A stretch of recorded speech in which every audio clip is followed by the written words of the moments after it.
बिस्मिल्लाहिर्रहमानिर्रहीम। आज की वीडियो में इंतहाई अहम शैतानी वसवसे के बारे में बात करेंगे कि अक्सर हमारे जहनों में ये सवाल पैदा होता है कि अगर हर चीज बिना किसी खालिक के पैदा नहीं हो सकती और हर चीज का खालिक अल्लाह है तो फिर अल्लाह को किसने पैदा किया, वो कैसा है और किस चीज से है, नाउज़ बिल्लाह। लिहाजा इन वसवसों से परेशान ना हो। वसवसों में मुब्तला अशखास की तसल्ली और तस्कीन के लिए कहा है कि जिस तरह चोर उस घर में जाता है जहाँ कुछ मालो मता होता है, उसी तरह जिस दिल में ईमान होता है शैतान वहाँ आकर वसवसे डालता है। शैतान चूंकि इंसान का अजली दुश्मन है और वो इंसान को किसी भी तरह सुकून और चैन से नहीं रहने देता, शैतान की सबसे पहली कोशिश यही होती है कि वो किसी तरह इंसान को उसके खालिक के बारे में शुकूक व शुबहात में डालकर उसको सिरे से ही बेईमान व मुशरिक कर दे। और अगर शैतान इस अमल में नाकाम हो जाए तो फिर उसकी दूसरी कोशिश ये होती है कि वो मोमिन की अहम इबादतों नमाज, रोजा, हज और ज़कात के बारे में शुकूक व शुबहात पैदा करे। खैर, शैतान का सबसे अहम और खतरनाक वसवसा यही है कि जब हर चीज का खालिक अल्लाह है तो फिर नाउज़ बिल्लाह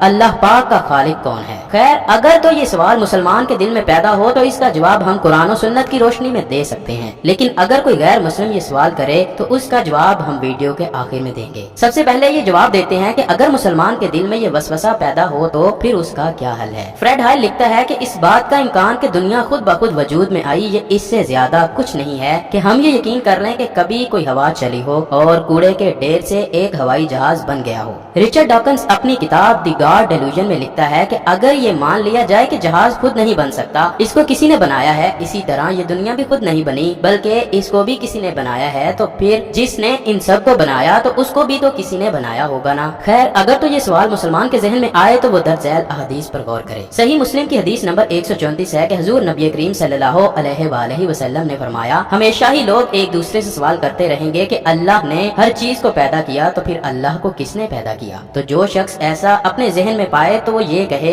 मैं अल्लाह पर ईमान लाया। इसी तरह मुस्नद अहमद की हदीस है कि हुजूर सल्लल्लाहु अलैहि वसल्लम ने फरमाया, जब किसी के पास शैतान आकर पूछता है कि आसमान को किसने पैदा किया, तो वो जवाब देता है कि अल्लाह ने। फिर शैतान पूछता है जमीन को किसने पैदा किया, तो वो कहता है अल्लाह ने। यहाँ तक कि शैतान ये सवाल करता है कि अल्लाह को किसने पैदा किया। बस अगर तुम में से किसी के दिल में ये सवाल आए तो फौरन पढ़ो आमनतु बिल्लाहि व रसूलिही, यानी मैं अल्लाह और उसके रसूल पर ईमान लाता हूँ। एक दफा सहाबा किराम में से कुछ लोग नबी करीम सल्लल्लाहु अलैहि वसल्लम की खिदमत में हाजिर होकर अर्ज करने लगे, हम अपने दिलों में कुछ ऐसे ख्यालात पाते हैं कि अल्लाह को किसने पैदा किया और वो कैसा है और किस चीज से है, और इस तरह की और चीजें कि जिनका बयान करना भी मुश्किल है, इसीलिए कि हमें मालूम है कि ये कभी बातें हैं और इनमें से कोई चीज भी ऐसी नहीं है कि हम इस पर एतकाद रखें, बल्कि हम जानते हैं कि अल्लाह कदीम है, अजल से है, हर चीज का खालिक है, मखलूक नहीं है। तो ऐसे ख्यालात जो हमारे दिल में आते हैं उनका क्या हुक्म है। तो आप सल्लल्लाहु अलैहि वसल्लम ने ये जवाब दिया कि ये तो सरी ईमान है, इसलिए तुम इन वसवसों को दिल में पाने के बाद झिड़क देते हो और इसको बुरा समझते हो, तो ये तुम्हारे ईमान की अलामत है। हदीस का ये हासिल है कि जब भी कोई मुसलमान इन वसवसों का शिकार हो तो उसको दिल में दबा कर ना रखे, बल्कि फौरन इकरार करे कि मैं एक अल्लाह और उसके रसूलों पर ईमान लाता हूँ और शैतान मरदूद से अल्लाह की पनाह चाहता हूँ। बाज़ अहादीस में बाएं तरफ 3 दफा थूकने और सूरह इखलास पढ़ने की भी तलकीन की गई है। अब सवाल ये पैदा होता है कि अगर कोई काफिर, मुशरिक, मुनकर या अकल परस्त इंसान ये सवाल करे कि हर चीज खालिक के बगैर नहीं बनती तो अल्लाह का खालिक कौन है, तो ऐसे लोगों को कुरान और सुन्नत से जवाब देना तो बेसूद है, क्योंकि वो तो कुरान और सुन्नत के ही इनकारी होते हैं। लिहाजा हम इनसे ये कहेंगे कि ये सवाल करना असूली एतबार से बातिल है, बल्कि फी नफ्सा सवाल ही में भी तनाकुज है, क्योंकि अगर बफर्ज मुहाल और जदली तरीके पे ये कह भी दिया जाए कि अल्लाह ताला का कोई खालिक है, तो फौरन दूसरा सवाल पैदा होगा कि इस पैदा करने वाले के खालिक को किसने पैदा किया, फिर पैदा करने वाले के खालिक को किसने पैदा किया। इसी तरह एक ऐसा सिलसिला और तसलसल निकल पड़ेगा जिसकी कोई इंतहा नहीं होगी, जो कि अक्लन मुहाल भी है। सबसे पहले ऐसे सवालात करने वाले से ये पूछना पड़ेगा कि तुम अल्लाह को खालिक मानते हो। अगर वो मुल्हिद है तो उससे ये पूछा जाए, क्या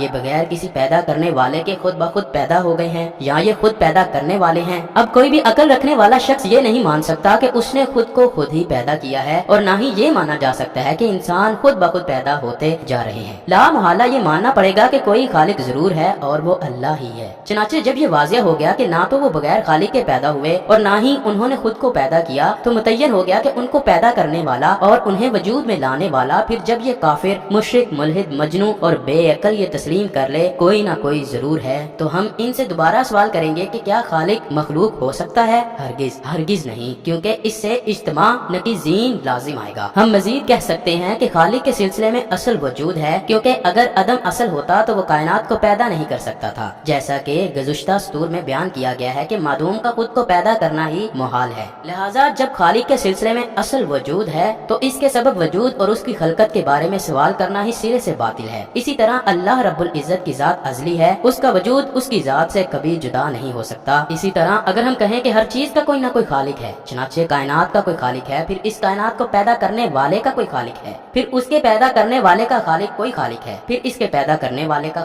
خالق بھی کوئی پیدا کرنے والا ہوگا، تو یہ سلسلہ چلتا ہی رہے گا اور کبھی ختم ہی نہیں ہوگا۔ اور اس تسلسل سے یقینی طور پر لازم آئے گا کہ کائنات کا کوئی خالق ہی نہیں ہے، کیونکہ جب ہم یہ کہیں گے کہ کائنات کو پیدا کرنے والے کا بھی کوئی خالق ہے تو اس سے اس کا مخلوق ہونا لازم آئے گا، اور جو مخلوق ہو وہ خالق نہیں ہو سکتا، اور جب خالق نہیں ہو سکتا تو پھر کائنات کو پیدا بھی نہیں کر سکتا۔ مگر کائنات کے وجود سے پتہ چلتا ہے کہ یہ سوال اور فلسفہ ہی سرے سے باطل ہے، کیونکہ کائنات کے وجود کا مطلب ہے کہ اس کا کوئی خالق ہے، جو خالق ہوگا وہ مخلوق نہیں ہو سکتا۔ خلاصہ کلام یہ ہے کہ اصولی طور پر یہ سوال باطل ہے، بلکہ فی نفسہ سوال ہی میں تناقض ہے، کیونکہ خالق کو کسی نے پیدا نہیں کیا بلکہ وہ اپنے سوا سب کا خالق ہے۔ یہی بات عقل اور منطق کے موافق ہے، اور وہ خالق اللہ تعالیٰ ہی کی ذات ہے۔ لہٰذا ان تمام وسوسوں سے بچنے کے لیے مذکورہ نبوی نسخے پر عمل کیا جائے اور ساتھ ساتھ یہ اعمال بھی کیا کریں۔ اللہ پاک ہم سب کو اپنے حفظ و امان میں رکھے۔ ہم شیطان مردود سے پناہ مانگتے ہیں۔ اے اللہ پاک ہمیں تمام شیطانی شکوک و شبہات اور تمام شیطانی وسوسوں سے دور رکھنا۔ بے شک تو ہی ہر چیز کا خالق و مالک ہے۔ ہم پر رحم فرما اور ہمیں شیطان کے شر سے ہمیشہ ہمیشہ محفوظ رکھنا۔ کمنٹ سیکشن میں آمین لکھنا مت بھولیے گا دوستو۔ نہ جانے کس اللہ کے نیک بندے کی دعا قبول ہو اور ہمیں بھی شیطانی شر سے ہمیشہ ہمیشہ کے لیے اللہ کی پناہ مل جائے۔